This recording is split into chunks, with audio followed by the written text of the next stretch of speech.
ಮಾಜಿ ಸಚಿವ ಜಮೀರ್ಗೆ ಈ ಬಾರಿ ಸಚಿವ ಸ್ಥಾನ ಸಿಗುತ್ತಾ ಇಲ್ವಾ? ಈಗ ಮಾಜಿ ಸಚಿವ ಜಮೀರ್ ಅಹಮದ್ ಫುಲ್ ಟೆನ್ಷನ್ ಆಗಿ ಬೆಂಗಳೂರಿಗೆ ವಾಪಸ್ ಬಂದಿದ್ದಾರಂತೆ. ದೆಹಲಿಗೆ ಹೋಗಿದ್ರು, ದೆಹಲಿಯಿಂದ ಟೆನ್ಷನ್ನಲ್ಲೇ ಬೆಂಗಳೂರಿಗೆ ವಾಪಸ್ ಬಂದಿದ್ದಾರೆ ಜಮೀರ್ ಅನ್ನೋದು ಗೊತ್ತಾಗ್ತಿದೆ.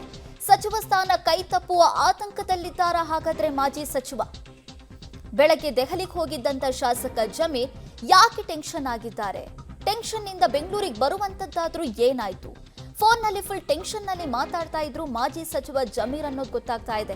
ಮಾಧ್ಯಮಗಳು ಪ್ರಶ್ನೆಯನ್ನ ಕೇಳಿದಾಗ ಅವರಿಗೆ ಯಾವುದೇ ಪ್ರತಿಕ್ರಿಯೆಯನ್ನ ಕೊಡದೆ ಹಾಗೆ ತೆರಳಿದ್ದಾರೆ ಅನ್ನೋದು ಸದ್ಯಕ್ಕಿರುವಂತ ಮಾಹಿತಿ.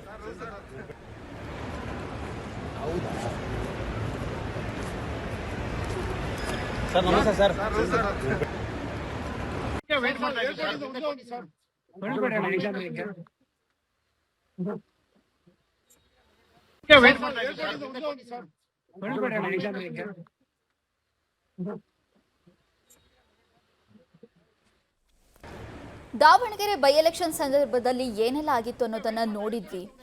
ಜಮೀರ್ ಅವರು ಪಕ್ಷದ ವಿರುದ್ಧವೇ ಒಂದಿಷ್ಟು ಪಕ್ಷದ ವಿರುದ್ಧ ಚಟುವಟಿಕೆಯನ್ನ ಮಾಡಿದ್ರು ಅಂತ ಹೇಳಿ ಅವರ ವಿರುದ್ಧ ಶಿಸ್ತು ಕ್ರಮವನ್ನ ಕೈಗೊಳ್ಳೋದು ಕೂಡ ಮುಂದಾಗ್ಲಾಗಿತ್ತು. ಬಟ್ ಅದಾದ ನಂತರ ಅವರಿಗೆ ಸಚಿವ ಸ್ಥಾನ ಸಿಗೋದು ಕೂಡ ಕೈ ತಪ್ಪಿತ್ತು.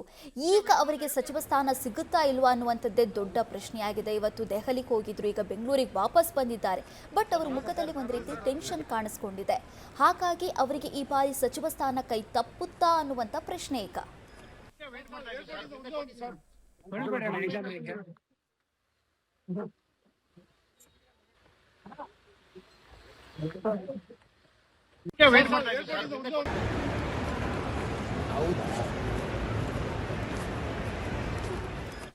ಈ ಬಗ್ಗೆ ಮತ್ತಷ್ಟು ಡೀಟೇಲ್ಸ್ ಅನ್ನ ಕೊಡ್ತಾರೆ ನಮ್ಮ ಪ್ರತಿನಿಧಿ ಮುದ್ದು ಕೃಷ್ಣ. ನಮ್ಮ ಜೊತೆ ಸಂಪರ್ಕದಲ್ಲಿದ್ದಾರೆ. ಮುದ್ದು ಕೃಷ್ಣ, ಏರ್ಪೋರ್ಟ್ ನಲ್ಲಿ ಜಮೀರ್ ಯಾವ ರೀತಿಯಾಗಿ ಬಂದ್ರು? ಅವರ ಮುಖದಲ್ಲಿ ಟೆನ್ಷನ್ ಇತ್ತಾ ಅಥವಾ ಅವರಿಗೆ ಸಚಿವ ಸ್ಥಾನ ಕೈ ತಪ್ಪುತ್ತಾ? ಏನಿದೆ ಇದ್ರ ಬಗ್ಗೆ ಡೀಟೇಲ್ಸ್?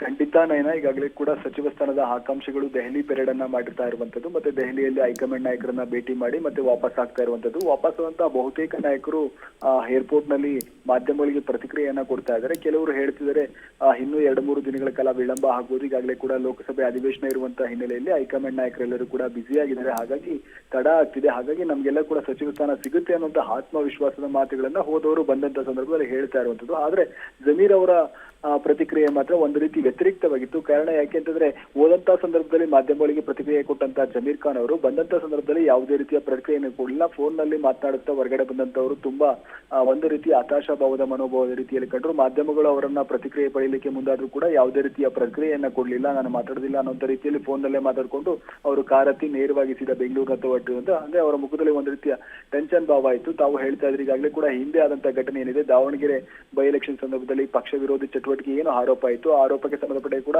ಕ್ಲಾರಿಫಿಕೇಶನ್ ಹೈಕಮಾಂಡ್ ನಾಯಕರು ಕೂಡ ಕೇಳಿದ್ರು. ಹಾಗಾಗಿ ಈ ಬಾರಿ ಜಮೀರ್ ಖಾನ್ ಅವರಿಗೆ ಸಚಿವ ಸ್ಥಾನ ಕೈ ತಪ್ಪುತ್ತೆ ಅನ್ನೋಂಥದ್ದು ಹಲವರ ಲೆಕ್ಕಾಚಾರಗಳು, ಹಲವರ ಮಾತುಗಳು ಕೂಡ ಇತ್ತು. ಆ ರೀತಿ ಏನಾದರೂ ಆಗಿರ್ಬೋದು ಅನ್ನೋಂಥ ಈಗ ಅನುಮಾನಗಳು ಕೂಡ ಕಾಡ್ತಾ ಇರುವಂತದ್ದು. ನಯನ, ಥ್ಯಾಂಕ್ ಯು ಮುದ್ದು ಕೃಷ್ಣ, ನಿಮ್ಮೆಲ್ಲ ಡೀಟೇಲ್ಸ್ಗಾಗಿ.